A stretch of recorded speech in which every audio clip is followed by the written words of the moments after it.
नमस्कार मित्रांनो, और आप लोग कैसे हो सब लोग। और मुझे पता है कि आप लोग सभी लोग ठीक ही होंगे, मगर आप जरा इस किसान भाई की बात जरा ध्यान से सुनिए, आपको पता चल जाएगा। सांगितल्यामुळेच कसं काय असं ह्याला कुठलं रिझल्ट यार भाई, एवढे कष्ट केलेले ह्याला येतो हा कसं येणार 100% येतो. हा काय माल आहे?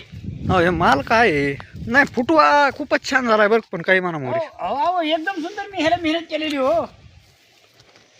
बरं काय याला आयडिया केली तुम्ही फुटवे काढायला? पाणी दिलं का खत दिलं? पाण्याचं प्रमाण कमी जर दिलं तर झाड चांगलं फुटलं तर. आणि ह्याला चांगली कैरी लागल्याच्या नंतरच पाणी सोडावं अशी माझी भावना आहे.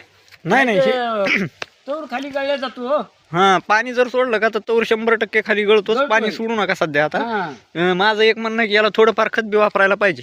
नाही खत वापरलेले ह्याला लिंबूळ खत टाकलेले अगोदर. निमुळकर नाही पोटॅश द्या आता पोटॅश. आता पोटेच द्यायचं का? बट तसं काय अडचण नाही तुमच्या म्हणण्याप्रमाणे. कसं काय